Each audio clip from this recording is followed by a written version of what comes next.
reason we focus so much on neuroscience is because there's been a revolution in this area with respect to understanding how consumers make decisions and being able to really understand emotional response to every context of advertising and marketing stimuli.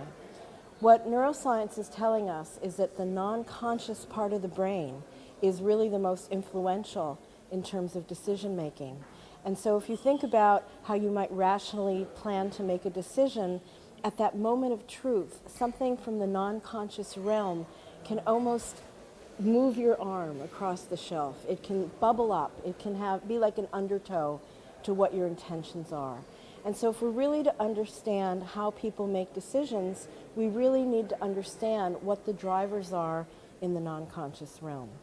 And so what's been happening lately is there are a lot of new tools coming from Neuro and Behavioral Science that enable us to understand facial reactions in terms of facial coding with respect to emotion, understanding through biometrics like heart rate and GSR, EEG, many different kinds of measurements that tell us, are people really excited? Are they saying what they feel? Are they feeling what they say?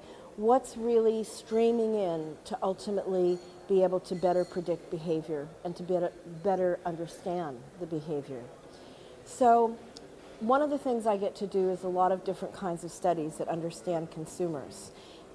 We do a lot of work with respect to understanding advertising, and sometimes we can use neuromeasures to really understand the specificity of the ad and be able to recommend to our clients, not only is it going to be effective because it's engaging people and getting people excited, but are there elements to the ad that really derail them so that they check out mentally, something just turns them off. And so by using things like facial coding or EEG, we're able to really be very, very specific about how to optimize advertising. But it doesn't stop with advertising. And so some of the work that I do, I'm going to be talking at this conference this week about, is a very interesting shopper study, which is a behavioral economics study. And I call it flower power because we used a flower to give to the test group in order to elevate their moods. And we used biometrics to prove that the moods were elevated, as well as survey follow-up, as well as voice pitch analysis. We also used eye tracking, and we could really get into the experience of what was happening with these people. And we had a real discovery, which doesn't always happen with everyday market research.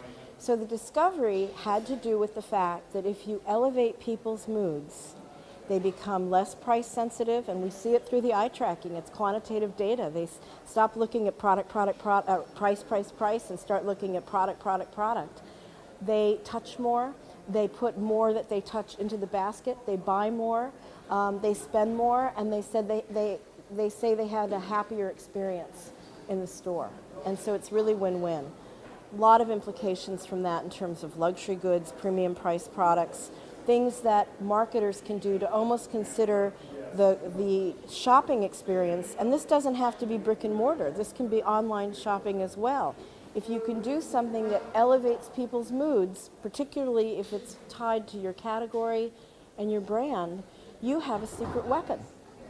So one of the big messages that I really want to put out, particularly for people that are dealing in big data and in media types of data, is that there's a revolution coming. And the revolution has already hit everyday type market research, custom research.